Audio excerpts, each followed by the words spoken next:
A beautiful evening to you. You're welcome to Sport Extraordinary on Atlantic Television Network. My name is Kingsley Emmanuel, and I'm very, very happy to be here this evening to bring you up to speed with the latest revolving around the beautiful world of sports. Of course, no longer news that there have been massive preparation ahead of the coming national sports festival. Some states, of course, they're actually preparing the elimination stage, and we look forward to see which of the states, of course, will be able, of course, to have their presence down there at the National Sport Festival. Talking about the 22nd edition of the National Sport Festival down here in Nigeria. It's going to be another Copa del Rey clash, this time to be Real Madrid and Real Sociedad. So we're going to take a look at that as well as some other stories are revolving around the beautiful world of sport. This evening promises to be another exciting edition of the show. So we'll urge you to sit tight as we're ready to take you 360 around the beautiful world of sports. We'll take a break, and when we'll come back from the break, we'll bring you all that you need to know revolving around the beautiful world of sports. Stay with us right back.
Yeah, welcome back. Steve Sports Extraordinary on Atlantic Television Network, and of course, today we have a lot for you today. I'm not alone in the studio. I have with me Epo Temple. Good evening to you, and welcome to another exciting edition of Sport Extraordinary.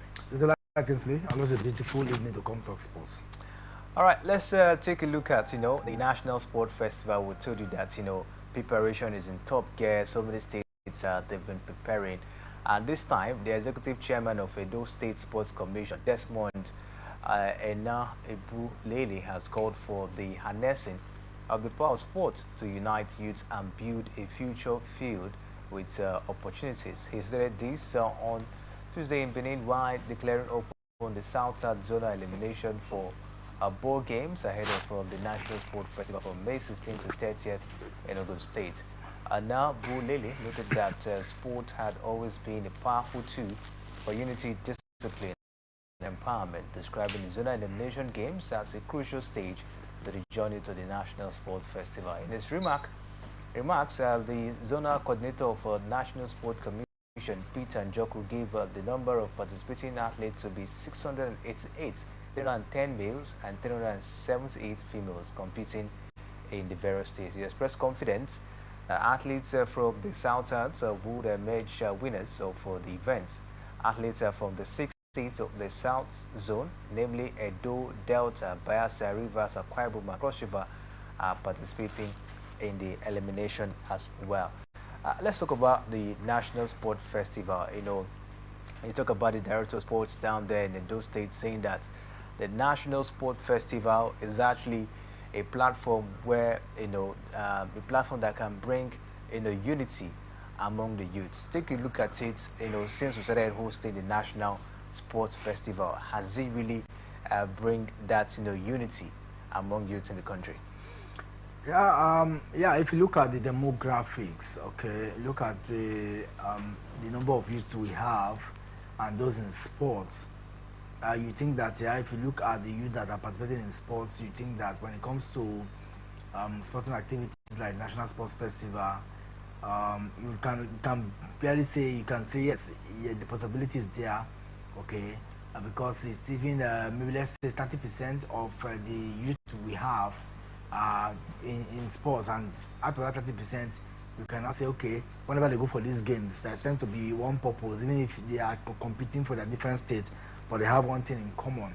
So I think to some extent, you argue that because states are represented, sports generally tends to bring about unity, regardless of the challenges. You also want to say that, okay, maybe you may be right in that sense of direction, because there's a sense of unity and purpose when they converge for these particular games. So in that light, you can always say yes, it is, because at that point, it unifies the nation. I mean, nobody looks at from east and from west. The common goal is to do it, to represent our state and do the needful. It's about Nigeria, and that's Nigeria's Olympic. Of course, that is Nigeria Olympics, talking about the National Sport Festival. The, the man, I think one of the officials from the National Sports Commission actually said that, he thinks that, the winner of the next edition, talking about the 26th edition of the National Sport Festival, will probably, come from the South-South. State from the South-South as always, dominated the National Sports Festival. You talk about Bayelsa State, you talk about Delta States, you talk about River State, somehow Akwa Ibom States as well, you talk about Edo State. Do you think the winner of the National Sport Festival this time will emerge from the South-South? Well, I don't think so. I think that it depends on what they bring to the table, The elimination round will kickstart, and from there they will get to see. So, from each of the zone, the best side will always take. It's difficult to really say this particular sports will go, for this particular zone. If they all pick, if every state, pick the elimination, and then they qualify for the finals, it is at that point now we can ask, okay, maybe South will have an advantage, to win this particular one, and it depends on the sports too. So there are some sports that are unique to South, like I said. What the best striking is that you cannot judge, because things gradually will change. You are going to see a lot of intense competition from May. So for me, I just keep my finger crossed and see that, and hope that the comparative advantage that South do have in their sports, if they can showcase it, if the best team wins without politics, then we can say that, okay, maybe they have the advantage once more. Otherwise, it could go any side depending on the level of competition, depending on the level of talent in the territory, and then it also depends on the intentions of the state representing that particular zone. Intentions, of course, of the state that represent that particular zone. But let's take a look at the aim of the National Sport Festival. First, we talked about unity among the youths. Another thing we have to look at it is, nurturing talent, harnessing of talent. So far, so good. This is the 22nd edition of the National Sport Festival. When we're talking about the aspect of talents being harnessed, do you think the National Sport Festival has really, helped the country in harnessing talents in different sports? Let's say volleyball, basketball. You talk about athletics, because the National Sports, just like you mentioned, just like our own Olympics. So we should be able to see or get, athletes that could give us very good representation, maybe in gymnastics, maybe in athletics, maybe in football, from the National Sports Festival. This is the 22nd edition of the National Sports Festival. Do you think the festival has really, harnessed or produced talents for the country? Yeah, I think so. I think it has. Okay, some of the I mean, it's at the festival that some talents have been discovered. Generally, if you look at sport, the way sport is fashioned out in the state, or in the state, when the state I mean Nigeria, it's difficult to really know, get to see this talent. A talent might be very good in Lagos State, but it is when it gets to the national level that that talent is discovered. And so, even at the state level, you may not get to know about him nationally. So it's at the level of the National Sports Festival or the National Youth Games that we get to see some of this talent come to limelight. And I agree deeply that yes, in terms of talent discovery, it is a platform that breeds talents. It's a platform that showcases talents and make them, get to the level of admiration. Okay, so they might be doing so well in their states, but they may not be recognized nationally. Some of the names you can pick out from now today will say you are selected from the National Sports Festival. And when they're selected, they now become a national breed. They are now breeded, preparing them for global and continental events. So for me, I agree to that extent that yes, because these talents are coming from their state raw, they are spotted very well. During that games, athletics, all the federations will be there to look out for each of their talents and see, okay, who are the best side, and then they start to pick. Not forgetting that, or not minding that there are other talents, in this state. But at the level of national sports festival, is at that level that we get to see talent because it's based on timing. A lot of conditions are attached to it. It is not the normal way. So I agree that yes, over the years we've seen the last 25th, 21 edition of the games, we are really seeing talent emanated from the National Sports Festival. All right, let's see how it goes. We hope that, this particular edition of the National Sport Festival, of course, will yield more talents to the country. A lot of preparation at this point in time, and we hope that this one, of course, will live up to expectation. Let's take a look at it. The organizers of this particular edition will understand Ogun State, of course, that they're the one organizing this particular one, and there have been several postponements of the commencement of the competition, but it seems as if this particular date we hear, of course, this will come up in May. What do you make of the level of organization so far of this particular edition? In terms of organization, I think that they have not done. They are trying to, arrange things properly. Don't forget, this is going to be the first showcase since the emergence of the National, Sports Commission, and so they are trying to work it out with Ogun State to see that the Gateway Games is such that we live up to the expectation that many desire. And one thing very striking too that we need to balance is the argument as to whether the state are really prepared. Yes, I mean they have hosted it before, so they are no newcomers into this business. They know what it takes, and I think from now till May, we're going to see that preparation. I don't think there will be any postponement. What I feel is that we're going to have a festival that, with any equipment, any already built equipment. We have the two standard that we use in Abeokuta and then some in Ijebu-Ode. So we'll get to see how far it goes. But one thing I know for sure is it will not be as fantastic as we have seen it. But who also says, I mean, we have a lot of traditions with sports activities in the West, especially in Ogun State. So for me, I just believe that from now till May, if those working in the facilities are well motivated financially, I think they will deliver. I've seen one was in 2012 here in Port Harcourt, even before that week, they were still working. Okay, so I do not have doubt that they will get ready, the stadium ready. Even when Delta State hosted in Stephen Keshi Stadium, that stadium was not, the main bowl was not ready. Yeah. And so I think that we cannot get it all. Even in Paris, there are places where, as they arrived, work was still ongoing. It just tells that we can never get it all done. But the level of preparation should be at least 80%, so that we can carry out some of the event at different quarters as located. But for me, in terms of preparation, I'm very optimistic that come or may not, we are going to have the competition come, May. I don't think there will be any need to postpone it anymore. And a good thing, at least, they'll be able to get sponsors, for the competition, and I think that will go a long way in helping them achieve their aim this time. But away from the National Sport Festival, let's talk about, the Nigerian Premier Football League. March the 26th upon us today. We saw some interesting results. The likes of Enyimba Football Club, they played today against Shooting Stars, and Enyimba couldn't rack up for 3 points in that game. Ended 1-0 draw. Temple, what do you make of the performance of Enyimba? Couldn't take all 3 points at home against Shooting Stars. It's very unfortunate. They came into that.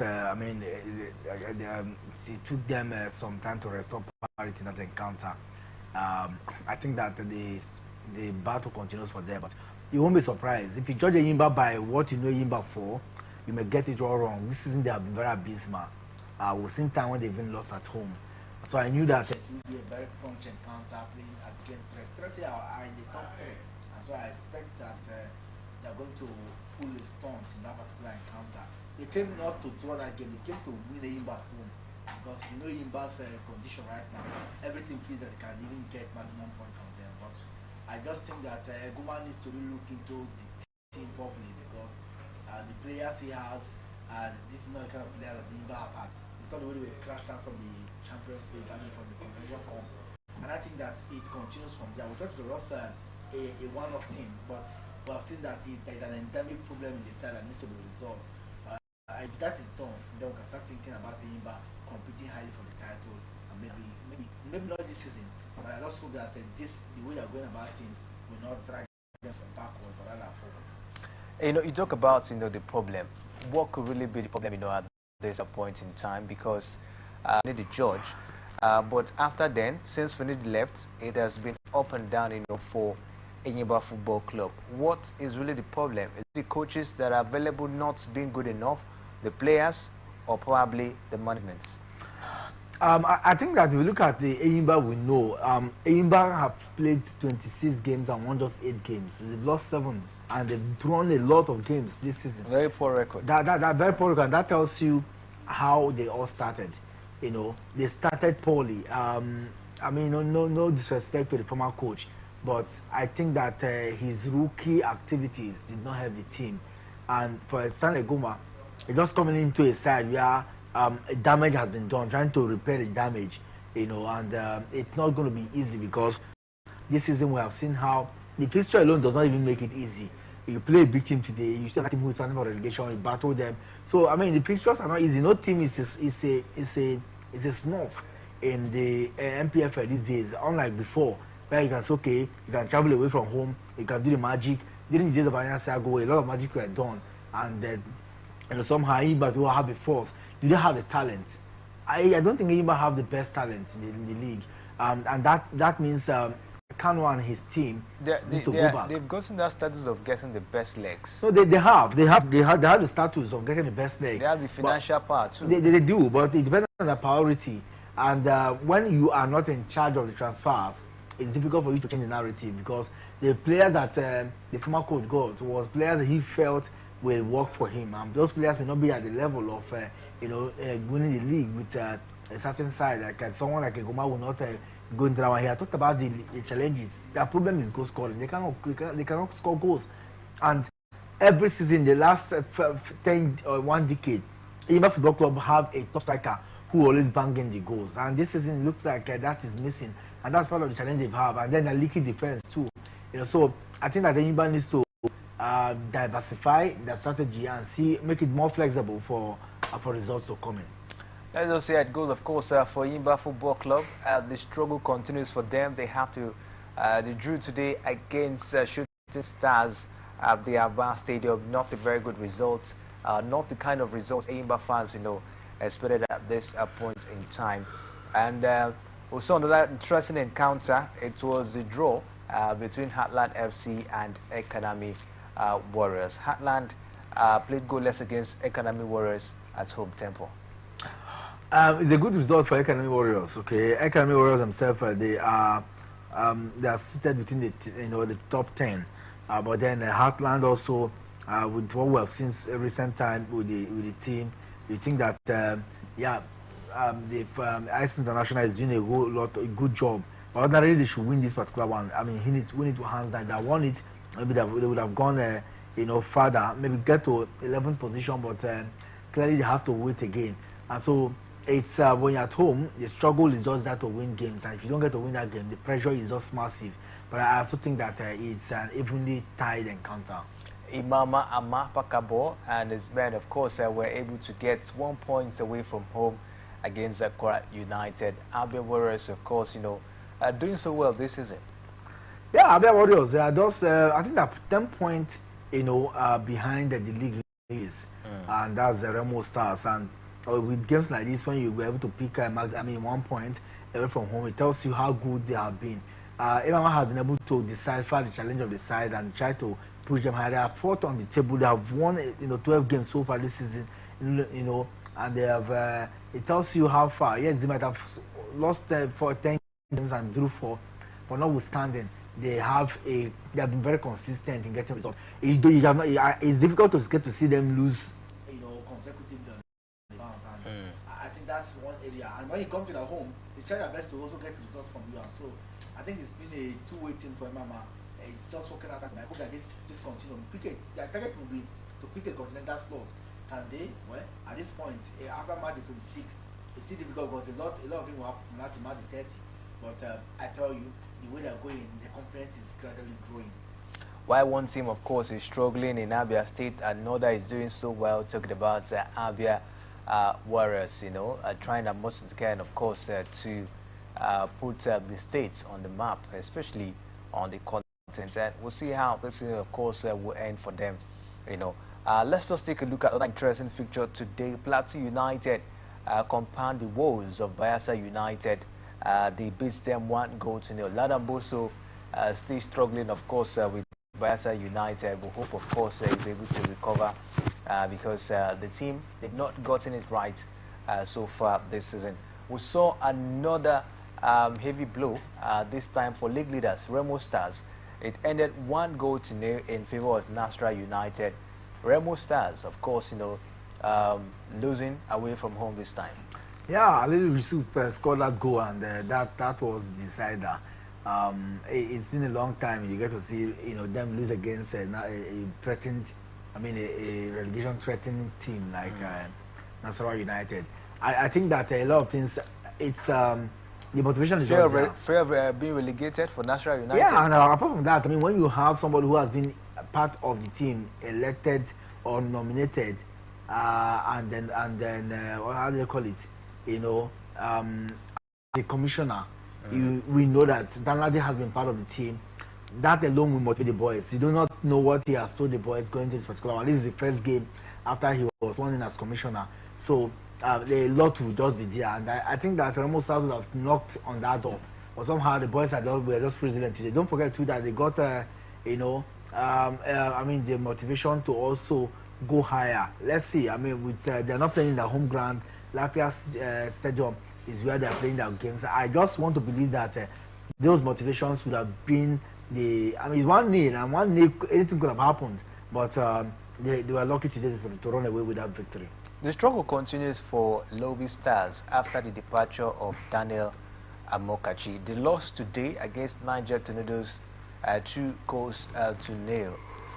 Lobby Stars, what do you make of them this season?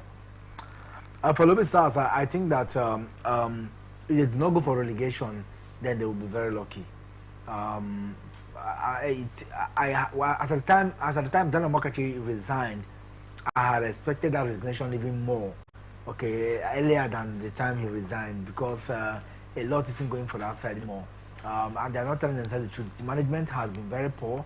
I think that the funding also have been very poor, and the players are not motivated. So it looks like they just continue to swing, and that's not the way now. A lot must be imputed into everything that must do well in the league now. It takes a whole lot of sacrifice, from the part of the officials and the players themselves, because the players need to be motivated to give in their best, and we're not seeing that. I don't think that enough is really done. Could that be the reason why Omokachi has to resign? A lot would have happened. Omokachi is a no-nonsense person. At some point in the season, we saw when the players were protesting that they've not been paid. A lot of those things were nipped in the bud, but you cannot take the fact that the reality is what we see in the game. You cannot. How do you question even when they play at home? They struggle to even retain points, and that tells you. If you look at the point margin, look at how many wins they've got this season. That tells you all. So I think that for Lobby Stars, it looks like they're heading towards relegation. Everybody has talked about the nature of Daniel Amokachi always resigning, from a team. We saw what he did with the Super Eagles of Nigeria when he was appointed as assistant to finish the job. He didn't even take up the job. We didn't even see him on the touchline. And what we got later on was that he has resigned, from the job. I think there was some other job, of course, he got, and he also resigned. And now with Lobby Stars, the man also tendered resignation. What do you make of Daniel Amokachi with him resigning with teams? When you sign, terms of contract with your employers, one thing very striking is that it's either you are sacked or you're going to resign. Okay, if you are sacked, and all these things impact on the severance fee. So for him, resigning implies that my reputation is at stake, and I wouldn't want that.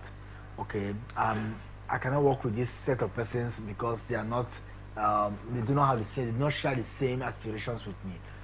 But I think that it will be worse for him to be the one that will be there when the team will be synced. Okay, they are already sinking in the relegation zone. So I think he's just doing foresight. He's one man who I wouldn't want to say he's not strong enough to take the risk. Okay, because a risk taker will want to see to the end of the season. Yeah. But he's not. I mean, is he afraid of taking the risk? He shied away from being the one to be known to be a failure. And that's what I've seen from him. He does not want to enjoy the moment. But how do you succeed when you don't fail? There's one thing about to succeed. Nigerians do not forgive failures. And that's the truth. And so he to him, he doesn't look it from that direction. He sees that it's better, to leave a side, to be without a side than having to fail with a side. That's what I think clearly. But one thing very striking is that it's a man who thinks he has built a reputation for himself, and no team in Nigeria deserves. That's what I think. Not even the Super Eagles deserve to rob on that reputation. It may not be like Guavon. It may not be like some of these guys who they want to die and ensure that their reputation is at stake. Yet they want to ensure they build a name for themselves. Everybody have their purpose. I don't question why teams managers resign from their job. It could be due to the pressure. It could also be that they are not meeting all the financial demands.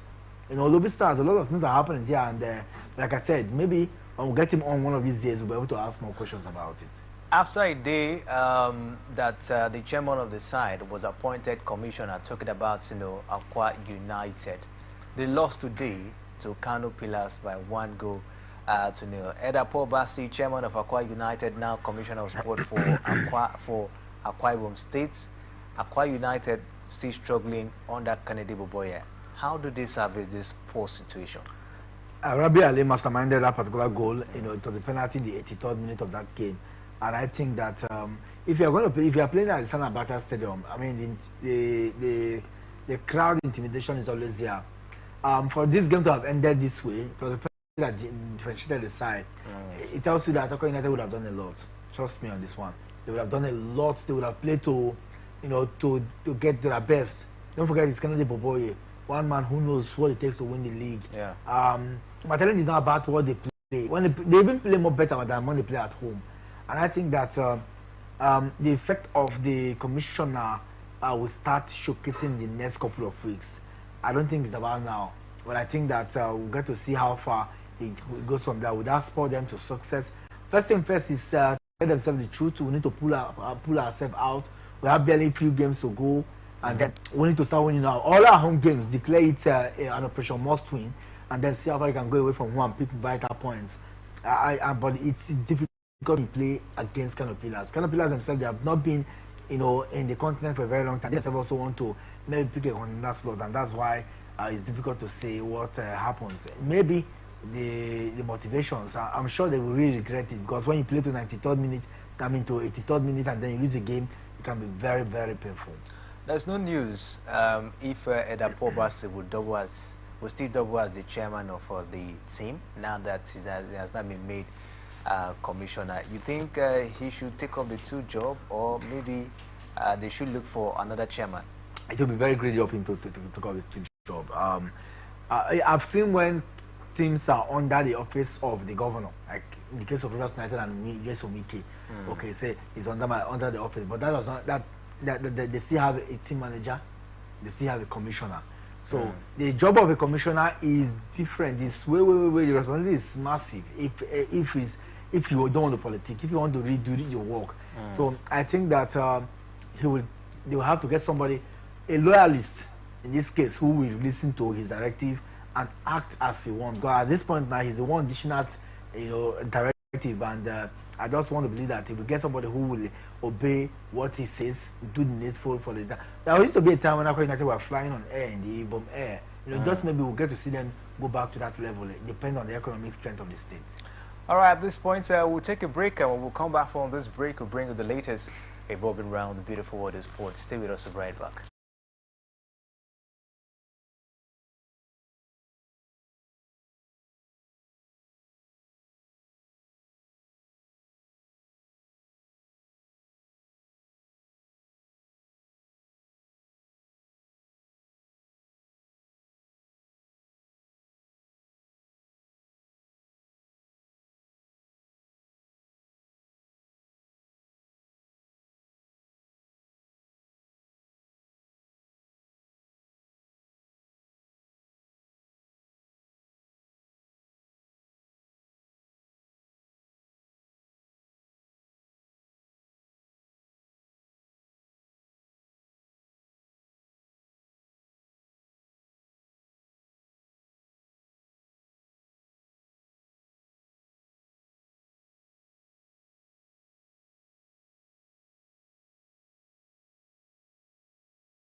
Welcome back, Steve Sport Extraordinary on Atlantic Television Network, and we'll bring you the latest revolving round the beautiful world of sports.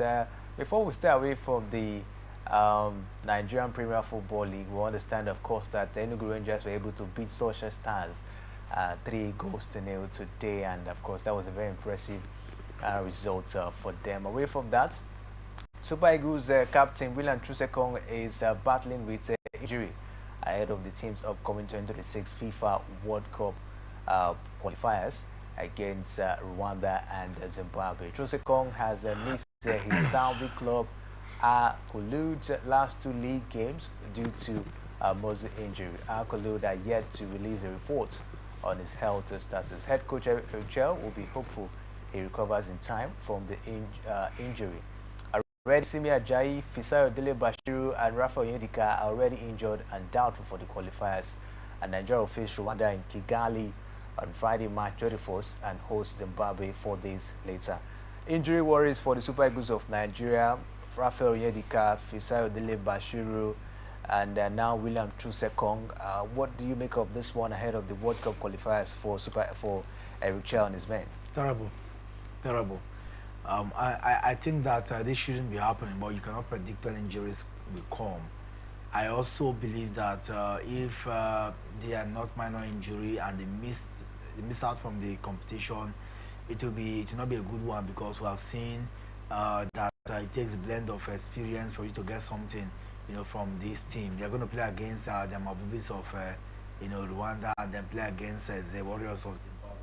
A lot is needed. You need to best players to pursue this game. Don't forget that we are going to revive, the narrative, and you need to win all your games at this point. So I don't trust the other players who are not the top first 11. So I just hope and wish that Chile will get the best of players when the time comes, so they can really push forward for this. Let's say it goes. We hope that Eric Cho, of course, will be able to survey the situation, no matter the injury worries. Is a must, at this point in time. A lot of talks about the World Cup qualifiers. Even Eric Chell is so particular about, getting the job done. But Tempo, do you think the Super Eagles of Nigeria will make this a reality by qualifying for the World Cup, looking at, the tall mountain they need to climb? Yeah, it's a tall mountain, but it takes 90 minutes to get that decided at every point. So it depends. The first game they're going to play away from home, you need to do the needful. And then when you come back home, you also do the needful. Win all your home games and try as much as possible. We have the best players, so you expect that this shouldn't be a problem. But then, let's get to see. A win will really motivate, will bring the fans around him, and that will be very good for him. At this point in time, now we need his struggles to be stabilized. This man is just a new guy in the midst. I just will support the NFF trying, giving him or should support him to success. But for me, I think that's the two-way team. Everything want to qualify to the World Cup. Rwanda now feels that, okay, yes, we have the advantage of qualifying. South Africa also there. They also want to play in the World Cup. They haven't done that for a while now. So I think that that motivation is just there. Every team knows what is at stake playing the World Cup. You get a lot of millions of dollars, being partaken in the World Cup, and Nigeria missing out in the last time. We don't want to miss that again. So I just hope that they have the players to do the needful when the time comes. We hope that the Super Eagles, of course, will be able to do the needful when the time comes. But away from that, Liverpool manager and Slot will be absent from the touchline for today's home against Newcastle United after receiving a 2-match suspension and a hefty fine for his actions during the Merseyside derby. The controversy arose after James Tukoski stoppage time equalizer secured a 2-2 draw for Everton at Goodison Park on February 12, leading to a chaotic scene. Referee Michael Oliver sent off for Slot his assistant Spike Hoffler. Liverpool Curtis Jones and Everton midfielder Julaya Doko and Slot admitted the charge, and the Regulatory Commission imposed a 2-match touchline suspension and £70,000 fine. Everton and Liverpool have also been fined £65,000 and £50,000 respectively. And today, the FA announced that an independent regulatory commission had sanctioned Everton, Liverpool, Slots, and Horseshoe, in of course, in terms of being in games at this point in time. So the big one at this point, Liverpool can go. The man who discharged instruction from the touchline matters so much on how game can change. The assistant can do the best, but it takes a whole lot. But Liverpool, they're a team that have that are even motivated. The players are motivated. So maybe I want to believe that nothing will change. But then I still know that the role of a coach or a manager at the touchline cannot be overemphasized, and Slot case will not be different. Of course, let's see how Liverpool, of course, will be able to maneuver this situation as it stands. But tonight there will be some Premier League games as Brentford to be gnashing against Everton, and Manchester United will lock arms against Ipswich Town. You see Nottingham Forest against Arsenal Football Club, and Tottenham Hotspur against Manchester City. Liverpool to lock arms against Newcastle United. But let's talk about this matches tempo. As Nottingham Forest against Arsenal Football Club, must win for these two teams. I don't know where you think the pendulum will swing to. I think for Nottingham Forest, the definition is to get a point. The point will be okay for them, going forward. But then for Arsenal, the thinking is we need to win all our games from henceforth, so that we can bridge the gap. 11 more games after tonight's game to be 10, so they already stand counting down to the end of the season, and they know what is at stake. Yesterday, Arteta came out to express some some boast there that over his everybody will get to lose, but all those things makes no meaning if they don't get to win tonight's game, and then you need to go away from your home to to play against a top 4 team. So it's going to be a very crunchy encounter, and it could go either side. Let's see how this one will go. What about the game involving Manchester United? We saw United, of course, struggling over the weekend against Everton, and now against Ipswich Town. Ipswich Town, of course, one of the whipping boys or the whipping team this season. Will Manchester United get all 3 points in today's encounter? Ordinarily, one should think so, but then it doesn't come that way, okay? Ipswich also, they know that they are at the verge of going back to relegation. In fact, they are swimming within the waters of relegation, and they need to do everything possible to get a win. Manchester United, the advantage they are going to have is that they have better players. But then Ipswich Town have also shown that this season they can also put the chest out of fire. So it depends on what